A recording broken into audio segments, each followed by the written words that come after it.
మన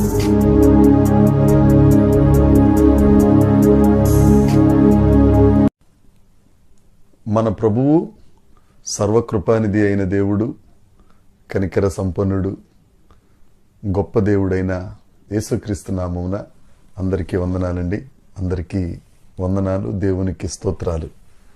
దేవుడు మనకిచ్చిన ఈ నూతన దినమును బట్టి, ఈ నూతన కృపను బట్టి మన గొప్ప దేవునికి సమస్త మహిమ ఘనత ప్రభావములు చెల్లునుగాక.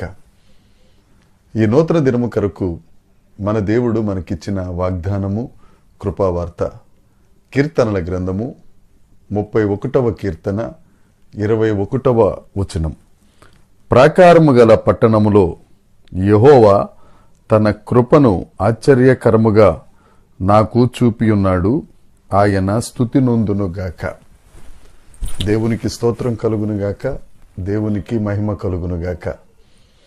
మన దేవుడు కృపగలిగిన దేవుడు, మన దేవుడు కృప చూపించుచున్న దేవుడు. నేను ఇట్టి రీతిగా ఉన్నానంటే కేవలం నా శక్తి కాదు, నా బలం కాదు, ఆ దేవుని యొక్క కృపే. మనం ఏమై ఉన్నామో మన దేవుడైన యేసుక్రీస్తు ప్రభు యొక్క కృప.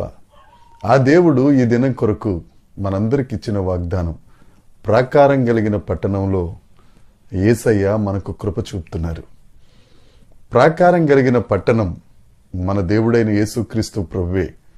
ఆ యేసుక్రీస్తు ప్రభువులో మనముంటే ఆ కృప కలిగిన దేవుడు మన ఎడల కృప చూపించి ఆశ్చర్య కార్యములను మనకు జరిగించుచున్నారు. మన చుట్టూ ఎవరూ లేరు, నన్నెవరూ పట్టించుకోవట్లేదు, నేను ఒక్కడే ఉంటున్నా. మనతో దేవుడు మాట్లాడుతున్నాడు. ప్రాకారంగా నేనున్నాను. అందుకే సామెతల గ్రంథము 18వ అధ్యాయము 10వ వచనం మనం చూసుకుంటే, యెహోవా నామము బలమైన దుర్గము, నీతిమంతులు అందులోనికి పరిగెత్తికెళ్లి సురక్షితముగా ఉంటారని లేఖనం చెప్తుంది. యెహోవా నామం బలమైన దుర్గం, ఆయన బలమైన కోట. ఆ కోటలో, ఆ ప్రాకారం కలిగిన పట్టణంలో మన దేవుడు మన మీద కృప చూపిస్తున్నారు. మనం ఏదైతే లేదనుకుంటున్నామో, మనం ఎక్కడైతే ఒంటరిగా ఉన్నాం అనుకుంటున్నామో, మనల్ని ఎవరూ పట్టించుకోవట్లేదు అనుకుంటున్నామో, అలా బాధపడుతున్న నీతోనే దేవుడు మాట్లాడుతున్నాడు.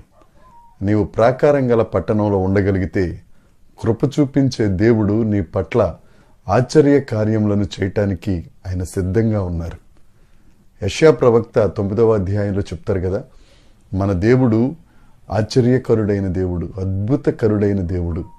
ఆ ఆశ్చర్యకరుడైన యేసయ్య నీవు ఊహించలేని కార్యాలు, నీ ఊహకు అందలేని గొప్ప కార్యాలు నీ జీవితంలో జరిగించగలిగిన, కృప చూపించగలిగిన శక్తివంతుడైన. నువ్వు ఆ ప్రాకారంలో ఉంటే చాలు, ఆ బలమైన దుర్గంలో నువ్వు ఉంటే చాలు, నువ్వు సురక్షితంగా ఉంటావు. అంతేకాదు, దేవుడు నీకు కృప చూపిస్తాడు, ఆశ్చర్య కార్యాలు చేస్తాడు. నీ నోటమ్మట స్తుతి గీతం ఉంచి ఆయన నామము మహిమపరచగలిగిన శక్తి కలిగిన దేవుడి దినాన, ఈ నూతన దినాన దేవుడు మనకిస్తున్న వాగ్దానం, ప్రాకారం కలిగిన పట్టణంలో కృప చూపించే దేవుడు నీకు తోడుగా ఉన్నాడు. నువ్వు దిగులు చెందవలసిన అవసరం లేదు, బాధపడవలసిన అవసరం లేదు. ఎవరున్నా ఎవరు లేకపోయినా యేసయ్య నీకు తోడుగా ఉన్నాడు. యేసయ్య నీతోనే ఉన్నాడు. యేసయ్య నీ కొరకు ఆశ్చర్య కార్యములు చేయటానికి సిద్ధంగా ఉన్నాడు.